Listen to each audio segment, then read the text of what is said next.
Well, ladies and gents, it's that time of the year again. The leaves are turning in the trees, the temps are dropping at night. Champion Data released some shocking numbers to the guffaws of every fan in sight. Damien Barrett was even seen in public. Yes, that's right. Footy season 2020 is almost upon us. And so, we're back in the studio, or my lounge room, recording. I'm Josh. Joining tonight is once again the biggest football nerd in Tasmania, Stephen Park. Parky, welcome back, brother. Thanks, Josh. It's great to be back. I've missed it. It's been a very long summer, and sadly, we haven't had a good summer in Tassie. It's been quite cold and overcast. So much for global warming. Mate, global warming. I had a record summer where I live. We had bushfires bloody everywhere. Mate, next time that happens, I'm coming to your joint. I'm just going to come down to... Where do you live? St Helens, is that right? Yeah, that's right, mate. Sunny East Coast. That wasn't so sunny. Oh, I'm going to come down to Mount St Helens and I'm just going to set up in your lounge room, I think, next summer, because this summer was crap. Well, mate, we had a couple of days over 30 all summer, and then every day's probably been sitting between 18 and 24, and overcast and windy the whole time. We had like 9 days over 42, and it didn't get below 35 at night for the whole time. It was disgraceful. Oh, mate, I feel sorry for you. No, you don't. All I can say is sucked in. That's what you get for living in New South Wales and Victoria. Righto. Is that whole Taswegian versus the mainlanders thing again, is it? It is, mate. Definitely is. All right. Apologies for my voice tonight. I've not long got over a bout of pneumonia, and I've still got a bit of a head cold and a cough and stuff to go with it. But on to the show. So just some housekeeping before we get into it. Just like to extend an apology to everyone for the end of last season. We had lined up at least 3 occasions that I remember to record a session for the round 23 game. And every time something came up, one of us got sick, someone got stuck at work. We kept putting it off and off and off. And then after 2 or 3 weeks, we sort of, you lose the reason for doing it because everyone's moved on and there's a grand final and yada, yada, yada. And then we, again, had the same thing where we planned to do a podcast regarding the draft, and that didn't happen because of other reasons. And, our fearless leader, Justin Mitchell, changed jobs, and it was just a disaster. So we just let it go, and we've all had a good break, and hopefully we're a little bit more organised for this year. I don't know about that, Josh. I don't know whether we will be, but we'll try. That's the problem. I'm a shift worker. Justin's Justin. I can say that because he's not on tonight. And I know right. You, Steve, you get tied up with parent-teacher stuff and report writing, and it can just get a bit messy sometimes during the year, doesn't it? Yeah, that's exactly right. And I think what we need to do and we need to look at is probably modifying it and cutting it back to one show a week, half an hour to 40 minutes rather than the 2 or 3 hour sessions we were doing. Yeah, and so anyone who's never done a podcast before, for every hour of recording, there's probably 2.5 hours of post-production, so they can be quite time-consuming. But you're right, there'll be a few times this year where we're going to drop back to one pod a week, just depending on the draw and shift work, and stop trying to squeeze things around what are just, getting more complicated schedules for the people involved. And another recent development is any of our fans out there who fancy themselves to be a bit of a wordsmith and would like to write anything about the Swans, we are more than happy to publish that on our Facebook page and in the blog. And, of course, all credits will be given to the author. We put out an expression of interest for that, and the response is actually pretty good. So we'll be setting up a private Facebook page in the near future, and we'll be inviting the people who've expressed an interest in that to come on board and do some writing for us. And if anyone out there is interested in that, they can just contact us via a private message through the Facebook group as well. However, Steve. Yes, mate. We're on to it, aren't we? We are. Round 23 from last year. We'll have a bit of a précis on that. We won't get into the ins and outs of the game like we would normally do, but it was a pretty big night for a couple of reasons, wasn't it? It certainly was. There was a few good retirements. There was a couple of good moments. Lance Franklin played his 300th game, and Aliir played his 50th game, which was quite surprising. You wouldn't have thought he would have been at that position just yet, Josh, but obviously he is. Well, if he had showed up to training the year before, yeah, he would have been. That's very true. he would have had his 50th in 2018. So bad boy, very bad boy. Yeah, missing it, and all of a sudden it was his own teammate who dobbed him in, wasn't it? It was his own teammate. Was it Harry Marsh? Was that right? It was, and who came into the game that week? Harry Marsh. Who got delisted at the end of the year? Harry Marsh. The scuttlebutt was that that Harry Marsh changed his alarm clock. Now, I don't know whether that's true or not, but it's a pretty good story. But it was a pretty good game. The first half was ordinary. Went out to an early lead, gave it up. St Kilda looked okay. And then they just didn't come back after half-time. We kicked 11 goals 3 on them. They kicked 3-8 in the second half. We went out 45-point winners, and I think it was only the third time for the year we cracked the ton for a game. But the real story of the night was Kieran Jack and Jared McVeigh's retirement, along with Heath Grundy, Nick Smith, someone else. Who and the big one, mate. You don't forget the big thing. Hanbury helped carry them off. Yes, no, I was, and I kind of wondered, if Hannes was injured, he still would have been there for that one. But that was a good moment to see him getting chaired off the ground. I see Maher getting chaired off the ground by Hannes. It was a nice little touch, and it was a pretty warm and fuzzy second half. It reminded me of that game in Geelong when Stevie J retired, and it wasn't really a football game in the second half. It was just fun. It was just a fun-looking game, and everyone got involved. And my favourite moment was Kieran Jack kicking his goal for the game. He's sort of looking to pass the ball off, and he's got 4 or 5 teammates just pointing on the goal stick saying, have a bang, so he smacked it in. It was just a good night. It certainly was. My favourite moment wasn't the game at all. It was actually that last section where they're all coming off Buddy, Macca, Smooch, Kieran Jack, and Heath Grundy, and they're all carried by all the players lining up, all the umpires, and all the fans just showing their appreciation for those guys. Yep. It was just an awe-inspiring moment, and it's what actually makes me love football. The whole mateship, the whole community gets behind players. And it doesn't matter which club you're for, people respect true champions of the game. Yeah, they do. And there's some cracking photos out there of that when they left the field. The bit I like the most about it is that Ali is actually carrying Buddy Franklin off in those photos, and I thought that was pretty cool as well. That if he had just been out there on his own, he would have been on someone's shoulders for his 50th. Maybe sometimes they don't do that, but I think he's a bit of a quiet achiever sometimes. Ali, and there he was holding up the big Budweiser as they come off the field. Yeah, it was a good moment. He would have weighed a ton back then too, because he was pretty overweight at that stage. Yeah, he hadn't had much running. He looked like he swallowed a bit of a mattress, didn't he, poor old Buddy? He did. Jeez, he's lost a lot of weight this year, though. Yeah, he has. He's obviously got some running in. We're going to have a little talk about his knee clean out later on, but I don't think it's as bad as what it looks like on paper, that he's gone and had some minor knee surgery. One thing I have noticed, though, is he's lost all the weight and his wife gained a little bit. What about the baby? The baby, Tallulah. Yeah, Tallulah. But unfortunately, or fortunately, depending on which way you want to look at it, I hope she's an excellent AFLW player. If we actually finally get a team. And if they actually go with it, and this is going to be my rant tonight, the AFLW. Jesus, it pisses me off. Or just hold that thought. So, yeah, no, it was a good game. Got a bit of a moistening of the eye when the boys got carried off. But, this is the way of life, and a lot of it was completely expected. But they weren't the only list changes we had. Cody Hurst, mate. Tell me about Cody Hurst. Cody Hurst, mid-season draft last year, came in, smallish forward. I don't know why we took him. I thought he showed a little bit in the NEAFL, but we dropped him like a hot potato at the end of the year. And I don't think it's anything that he did in particular. I don't think he did anything particularly wrong. I just think the mid-season draft is a bit of a joke. Having said that, we actually kept one of the 2 players who stayed on, in Michael Knoll. But I don't understand why they set up a system where we take these kids in the middle of the year, put them on a 6-month contract, and basically just take them as depth and then just dump them at the end of the year. Josh DeLuca, I thought he was probably pretty hard done by at Carlton as well.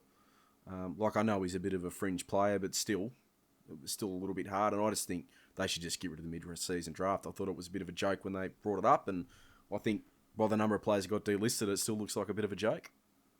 Yeah, I'd actually go on the opposite. I'd say there was some really good options that came out of it. Melbourne had a good one. Richmond had a star in the grand final. But Cody Hurst and Josh DeLuca were absolutely shafted by their clubs, I'm afraid to say, because Cody Hurst would have been picked up in the draft this year by somebody. I don't know who it would have been, but he would have been picked up because his numbers were really strong. And because of what we did to him, he got actually absolutely wrecked. Oh, yeah. It wasn't fair on him, and it wasn't fair on Josh DeLuca either, because he would have been picked up by somebody else as well. No, that's right. And when they first mooted that last year, my instant thought was they're going to have to put him on 1.5-year contracts to make this fair, but instead they made it 6 months, and I just thought that was pretty average. And just with your point on Pickett from the Tigers, he's an interesting one. I think he's the exception and not the norm. But in a weird sort of way, kind of proved that no one was willing to risk an actual draft pick on him though at the same time. So he had a really good grand final, but I'd want to see him be that good for a couple more years and not get sidetracked by whatever it is that was stopping teams from drafting him in the first place, I reckon. Yeah, but you also had Dunkley as well, who had quite a few games, and there was a couple of others who actually played. I think out of all of them, wasn't there 7 drafted who actually played? Or Yeah, there I could have think even so. been more. I think so. So it does have its merits. I just think, I agree with you, it needs to be an 18-month contract, not 6 months. Yeah, and that's my only concern about it, the contract length. Jack Mayborn, delisted, redrafted by us. That was always going to happen. Whenever they say has been delisted but has been invited to continue training with the club, that nearly always means they're going to get picked back up again. Having said that, he will need to debut on this contract or he'll be gone skis, I think. I agree. Good player, needs to make sure his body's right, needs to actually get in the team. It's going to be much harder this year because he's a key defender, and those places are starting to fill up. Yeah, and we drafted a decent looking key defender. I think we agreed all last year that if he hadn't have done an ACL, he would have debuted over the other bloke, the plotter. I forgot his name. What's his name? It doesn't matter. I've blocked it. Yeah, he must have been bad. I know who you're talking about, but I don't want to mention him because I know what's coming. I just had a mental. I had a mental block. The Pelican. The Pelican. That's it, mate. I don't want to talk about him. I don't like him, and I don't think he should be in the side. I just want him to get better. Come on, Pelican. Pelican, Staff you can do seem it. to like him. Come on, he can do it. I'm going to leave this next one to you, mate, because mate. This is a big moment for you. Dan Menzel took over the position as my favourite player, Josh. Ted Richards retired. I didn't have a favourite player from that moment onwards. Dan Menzel steps in. 4 knee recos. Comes back. Plays absolutely beautifully for Geelong. Gets absolutely shafted by our midfield. Never really gets a chance to show what he can do at the Swans. Actually looks quite good when he's playing. He's actually an on-field leader, demonstrating how to play to those younger players and coaching from the field. And all because of what happened to Buddy, Dan Menzel got delisted. He's in the best shape of his career currently at the moment and has not been picked up by a club. You wait and see. He'll be picked up in the mid-season draft by somebody and he'll come back and he'll dominate. There's my prediction, Josh. There's your first prediction for the year. I thought it was a strange move. I think he's probably unlucky. It was tied up with the Squizzy Taylor, Tom Papley, Papley to Carlton fiasco that sort of never really happened. But the thing that really caught my mind is that they said that the surgery he had on his groin fixed whatever problem he'd been carrying at the Cats, and he was the fittest he'd been in years. And I kind of thought, well, if you've just fixed this chronic issue, just keep him for another 12 months and see where we go with it. But anyway. Yeah, and then the whole thing was, what I really found funny was he was on a games-based contract, so if he'd have actually played one more game, supposedly this is, of course, supposedly, if he'd have played one more game in the seniors, he would have got a trigger contract. Yeah. And because he didn't, but wasn't that very strange that he actually strategically got dropped for 3 or 4 games towards the back end of the season when he'd actually come out and kicked 2 or 3 goals in one game, then got dropped and never really came back? Yeah, it was there was some weird selections towards the end of last season. The Michael Knoll exclusion every week was sort of one of them, and where on earth is Dan Menzel gone was another. I guess the question then is... James Bell getting a game. He wasn't ready, was he? No. He wasn't ready. I sort of have to wonder, with Dan, structurally, is there a place for Dan, Papley, and Louis Taylor in the team? Oh, it's a hard one. I would have thought so, because I can actually see Sam Reid playing more as your swingman this year, and Heaney playing more midfield time, if that actually happens. But if Heaney's playing more forward time, then definitely not. But the thing is, you don't know whether Buddy's going to go back to his best. And you need another experienced forward up there. Yeah. Because otherwise we're just running on all these young guys. Yeah. Yeah, that's true. And, I think they've been buttering up the fan base as well with little hints that the Lizard's going to play some midfield minutes this year as well, or more midfield minutes. And to be honest, I think I'd prefer to see Blakey in the middle than Louis Taylor in the middle, because Lepage tried that at the Lions and it just didn't work for him. He's a small forward. Anyway, James Rose, totally... sorry. Yeah, before we move on to James Rose, Josh, what I don't understand is the club had an interview with Dan Menzel after round 23. Yeah, I know. They had an interview with Steve Johnson about Dan Menzel after round 23, and then they had an interview with Dean Cox about Dan Menzel after round 23, and then he gets delisted when it comes to delisting time. I could not understand. Why bother putting him out there as the face of the club over that period and then delisting him? It was very, very strange. Yeah, and they normally don't put out that kind of media if they're not going to keep him, do they? No, that's exactly right. It was so strange that happened like that. It was very, very strange. But anyway, let's move on to James Rose. Delisted. Totally expected. Durack Tucker, never saw him. Totally expected. Yeah. Toby Pink. Maybe just a tiny little bit unlucky. I don't think he ever did anything particularly wrong. He was just slow on the pecking order. Yeah. He probably cost us a fortune in bloody sunscreen being a ranger, so, wrecked the budget there. Going back to James Rose, though, he was never ever given a consistent chance to actually perform at that level. Like everyone else seems to be given, you look at the Lizard, wasn't performing really well, but was kept given the chances. Tom... Oh, I've had a mental blank. Josh, help me out. Tom... McCartan. In the forward line. McCartan. Tommy McCartan, thank you.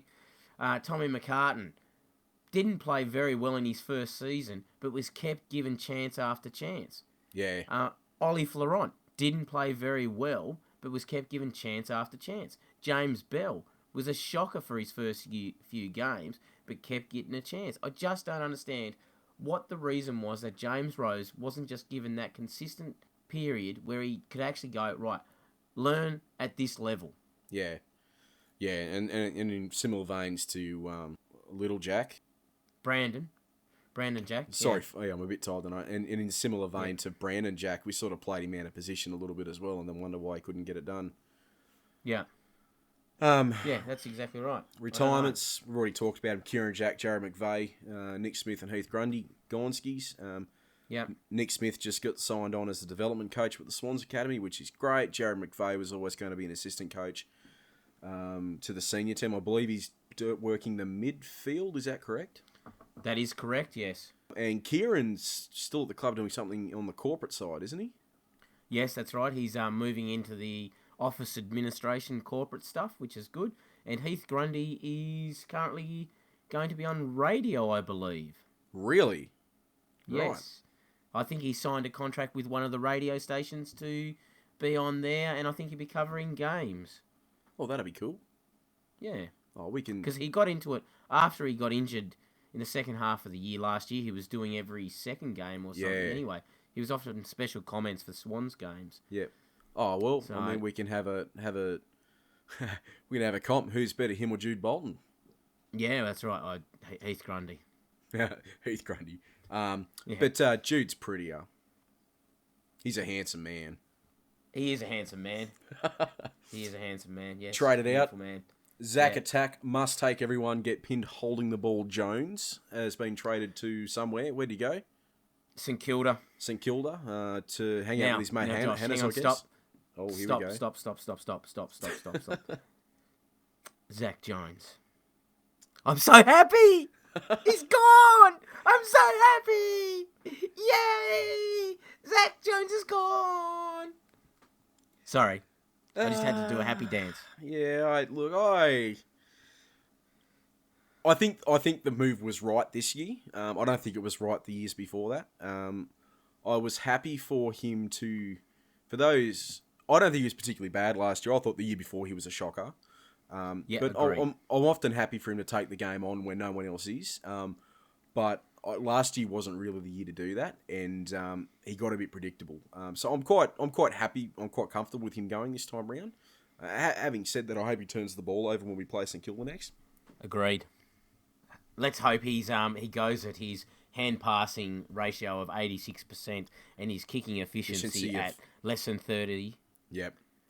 Yeah, and that was the stinger. You can't have a halfback flanker spraying it off the boot like that. Darcy Cameron traded to Collingwood. I don't know why he couldn't get a game, and talking to my Collingwood mates, they don't even know why they picked him up. They must have really thought that Brodie Grundy was going to leave. Yeah. One game wonder went to Collingwood with Brodie Grundy. It's the same as what that Melbourne did. I do not understand why, if you're a ruckman, you would want to go to Melbourne or Collingwood.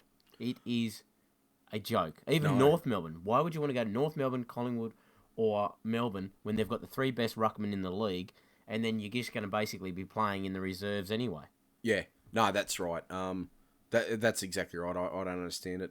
But I got to say, I thought maybe they thought like physically he was a bit fragile. He seemed to get injured quite a bit last year and the year before. Yeah. And playing with sort of minor soft tissue injuries. I know everyone plays with minor soft tissue injuries, but maybe he might have been a little bit hampered more than he should have been given the lack of physicality in the knee full. So maybe not a big loss in that regard. And we got a second round pick for him or something too, didn't we? Or a third or something? We did. I think it was the second round. The thing is, though, we had Darcy Cameron and Naismith on our list. Both of them are almost exactly the same. And I actually think Darcy Cameron's a better ruckman than Sam Naismith, in my personal opinion. Yeah, I'll tell you what, you want to have a big year out of the crayfish this year. Otherwise, I think exactly he'll be Gonski right. as well. But he's just signed a 3-year contract. How stupid for someone that injury prone to sign a 3-year contract. I don't get it, but anyway, that's what the Swans do. Well, I actually wasn't aware of that, but you'd want to have a big year. You want to have a big couple of years. Traded in, mate. This first one. Actually, let's go to the second one. This Barry O'Connor. I don't know if anyone has paid attention to the Barry O'Connor story, but he's this little... Well, actually, he's not little. He's a chunky nugget of an Irish kid. And it's quite easy to find footage of him playing Gaelic football. He's very fit. He's very agile. And he could turn into something. That would be good. Another Ty Kennelly would be awesome. But the big trade, and our only trade, our only real trade for the year... Mate, Squizzy Taylor from the Lions. I actually think I rate this pickup. I just hope we don't play him as a midfielder. Yes, well, I think they've actually picked him up to play in the midfield because they know that's where our struggles are. I am surprised he wasn't getting a game for the Lions last year. Yeah. I'm surprised that he came so cheaply, but then in saying that he was playing knee for most of the year, I just hope he actually turns into something, is all I can say. Well, he definitely showed a lot in his early years at the Lions. He was a rising star in a pretty solid field, I think, too, if I remember correctly. Just Lepic had him playing as a midfielder, and it never really worked. He's a small forward.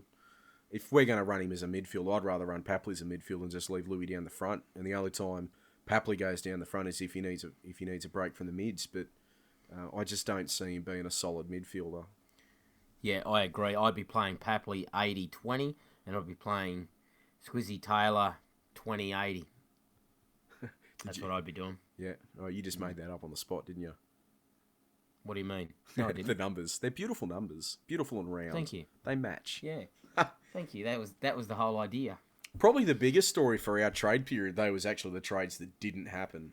And I just want to briefly mention the absolute fiasco that was Joe Danaher.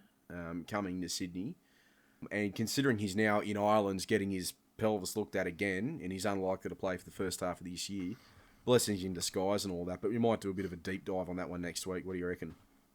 Yeah, I agree with you. I think the decision to not pay as much for him as what we were going to is a very good thing when considering we were offering 2 draft picks, one that we didn't have, mind you. Yeah. And that Essendon said no, and I'm going, you're not even going to have a player now for the first half of the year, possibly all year, mind you, and we'll pick him up for nothing if Yep. we take him, which could be very stupid because then we'll have two big forwards on lots of pay that can't play the game. Yeah, that's true. I don't think they've explicitly said it, but I think a part of the attraction for getting Joe Danaher is that I think the Swans think they have the surgeon that can fix him, and I think it's the same one who fixed Menzel, and it was the same one who fixed Buddy at the end of 2018. So there might actually be like madness behind the method there, but two draft picks, two first rounders is a big ask for a bloke who hasn't played for 12 months. 2 years, four games in 2 years. I was being generous. Yeah. Tommy Papley stayed. Yes. Bit of a situation where he wanted out, then he wanted back in, then he wanted out, then he stayed and he was upset and he had to go and face his teammates. Yeah, it's sort of been reported both ways, hasn't it? I tell you what, the proof will be in the pudding this year, though. He'll either come out and tear it up, and get a trade, or he'll come out and mope and not go anywhere. But he's a competitive beast. I'm tipping he'll tear it up this year.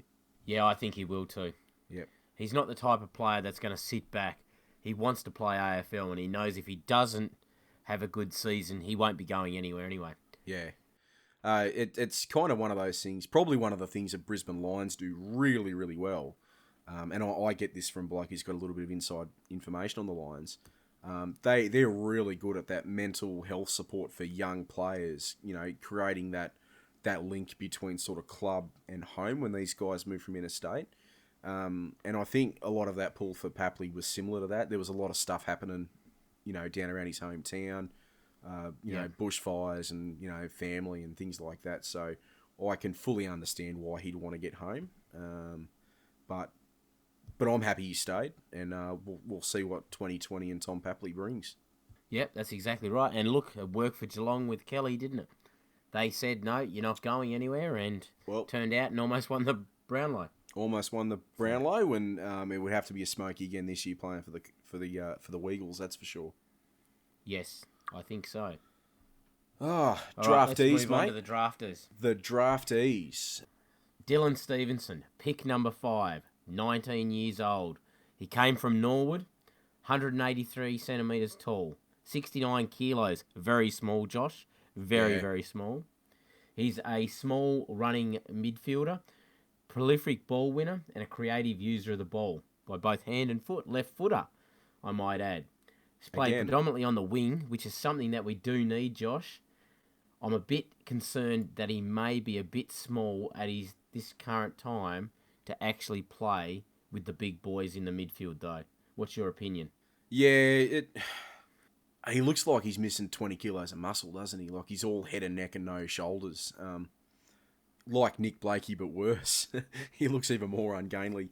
Talking to some people down in Adelaide, they're Crows fans, they're a little bit sort of miffed that no one from Adelaide seems to have taken a serious look at this kid. And the little devil inside me kind of hopes that, the Crows are a little bit pissed off with Sydney. But I agree, he looks undersized. They talk about him being a smoky for being a round one debut, but I can't really see it happening. At the moment, he might change our bloody minds over the next 4 weeks with the community series of games. He might come out and tear it up and earn his selection, but yeah, watch this space, I reckon, on him. But for my pick of the draft was who we took in the second round. Yep, mine too. Will Gould, pick number 26, 19 years old, 191 centimetres, Josh, 98 kilos. He's a key defender. He is beefcake. He is beefcake, and he is going to be the pick for the fantasy league. I've already put him in my side. He will be playing within the first 3 or 4 rounds, and he will dominate. You wait and see. He will be a ball magnet. He will be a contested ball winner, and he'll take over from Heath Grundy and Ted Riches as that mainstay in the back line. You wait and see what's going to come out of him. He's a mountain of a kid, isn't he? If at the moment, just purely off media reporting and the numbers, I would hope that, I would see Will Gould being the one who debuts first out of this draft class. yeah, he's just a mountain. He's an absolute mountain of a kid. He's going to be something to watch over the next few years. I hope so. Left or right footer? Can't remember. No, I can't either. I don't think it really matters though. No. Even though we weirdly have drafted an awful lot of left footers the last couple of years. Elijah Taylor, we took a pick 36. He's from Perth, 185 centimetres, 75 kilos, medium-sized forward.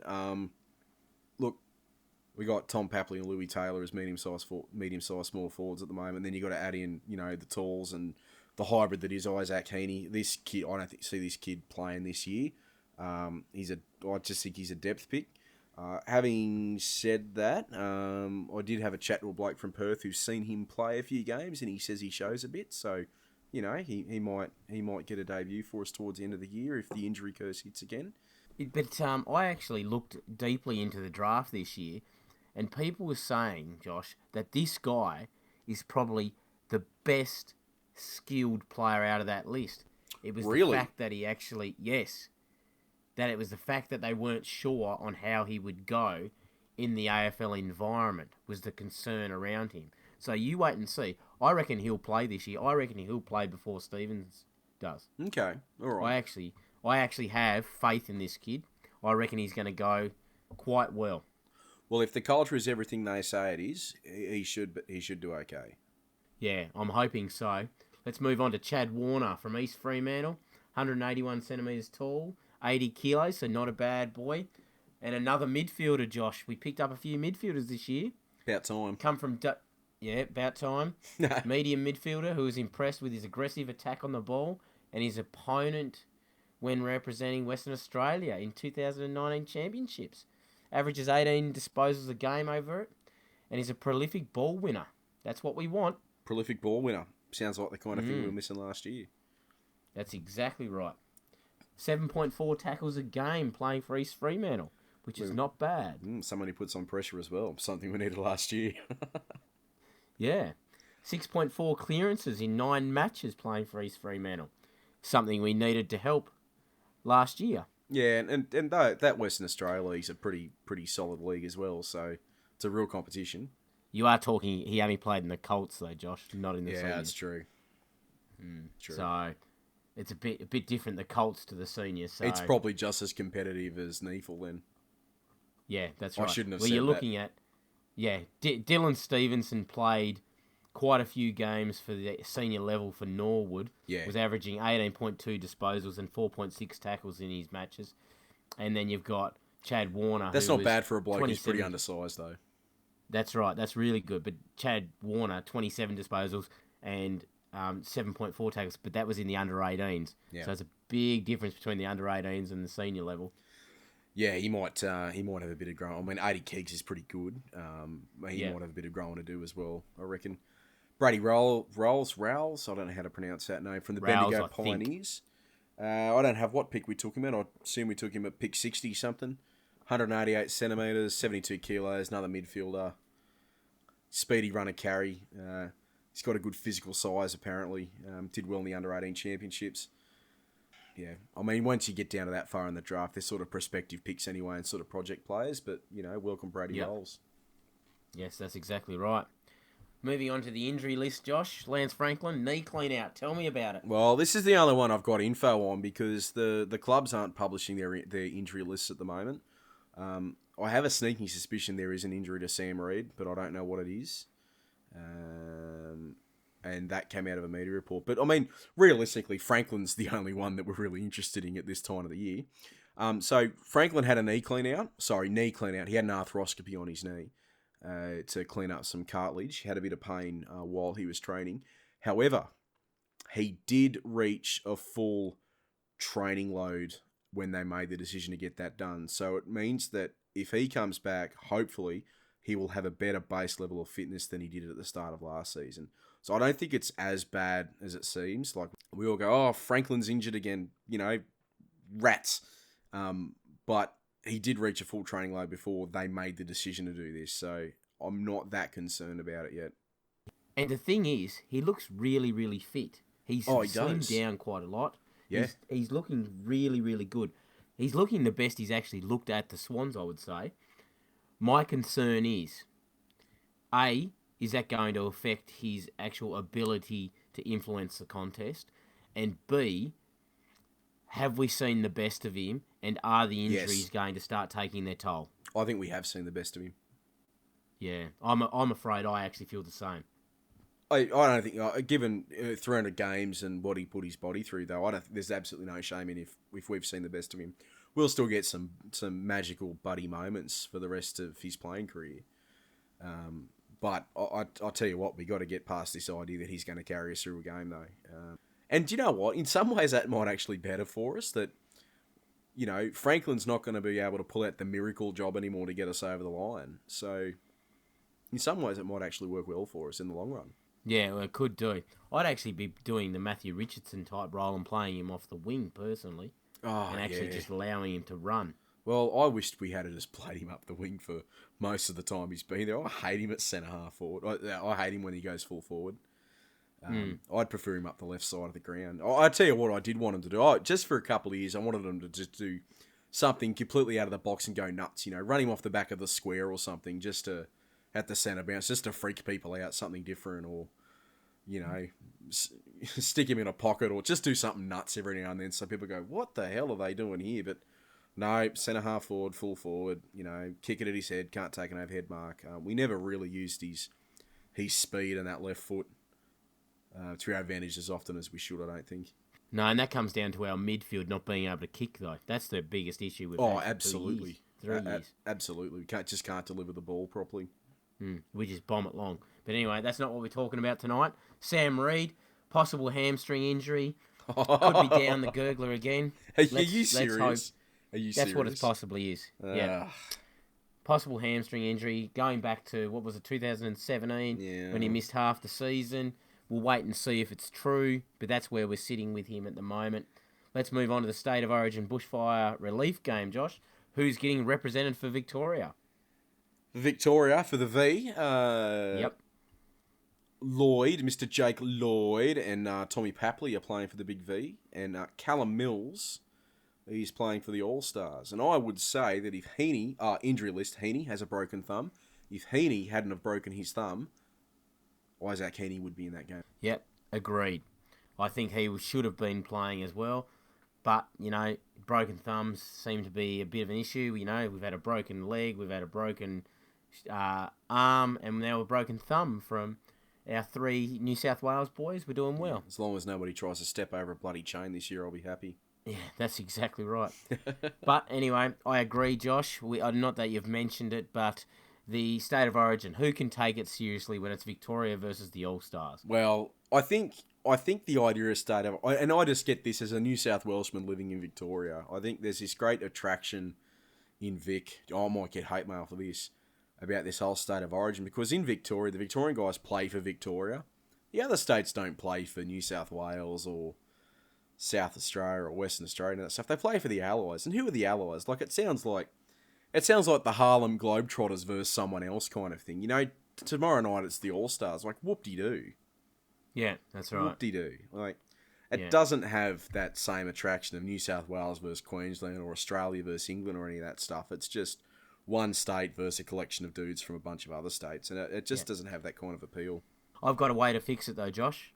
Hear me out here. Well, here we go. State of Origin, I think it's the greatest part of our game that is missing from our previous history. Easy way to fix it now. We have a 23-round system, then a week's bye, and then the finals. Is that correct? Yep.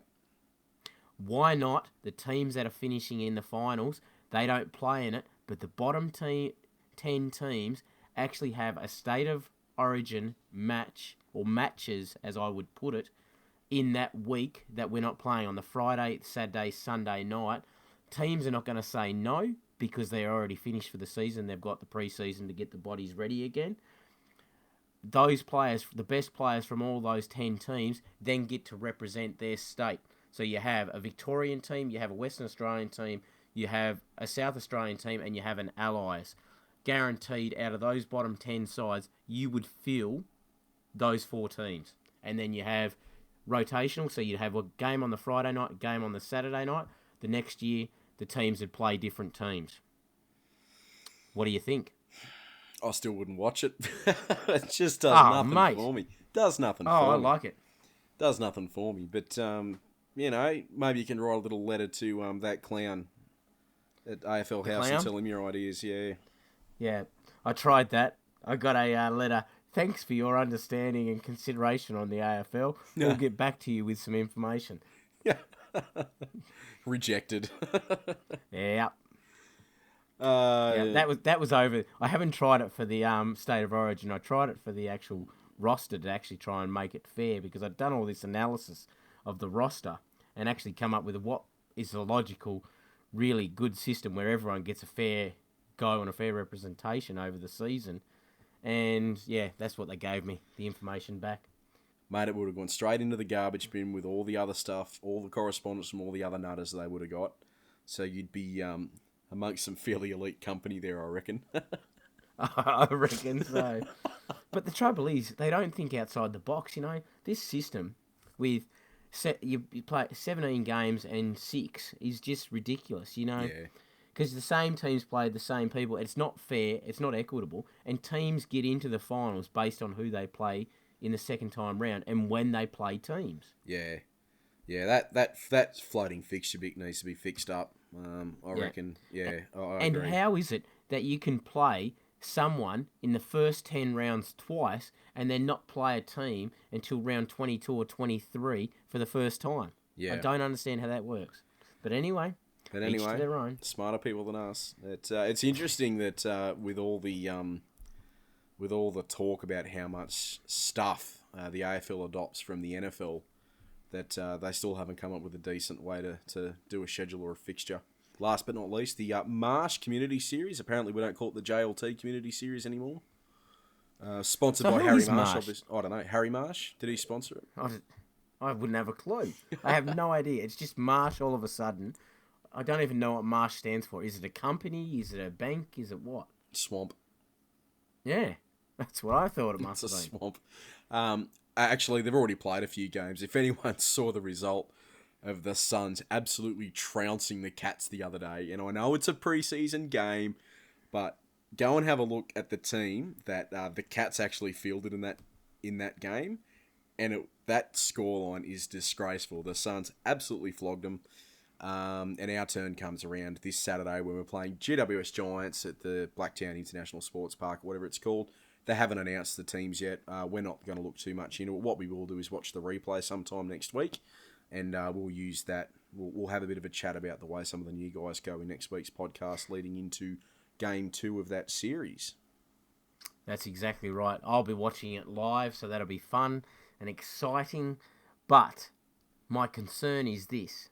Why have a community competition where no one gives a shit because there is no actual reason to win it?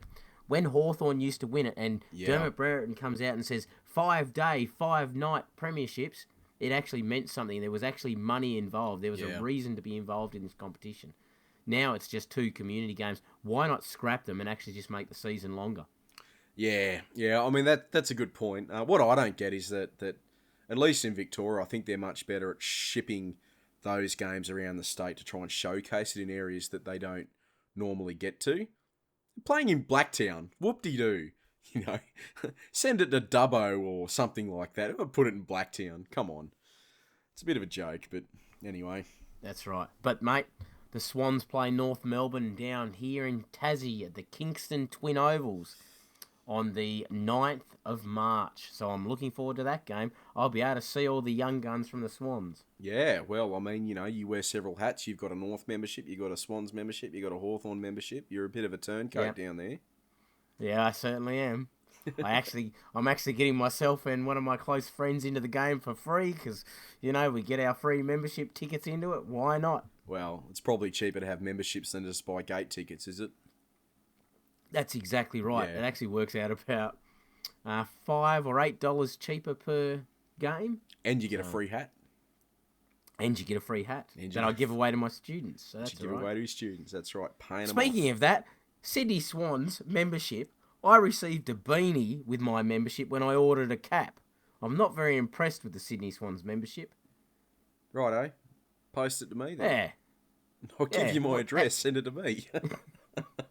I will, but then I won't have a hat or a beanie. And on that I warm and was not fuzzy impressed. and on that warm and fuzzy moment, we might call it a night. Thanks for joining me, Steve, for this little précis to the season. It's been a pleasure. It's always a pleasure to catch up with you, Josh. We don't do it enough. We don't. Go Swannies this weekend. That's right. As always, you can catch us Instagram, Facebook, Swans Blog, SwansCast, and SwansCast Extra. We'll be back some stage next week to have a chat about round 2 of the Maher series. Until then, go the Swannies.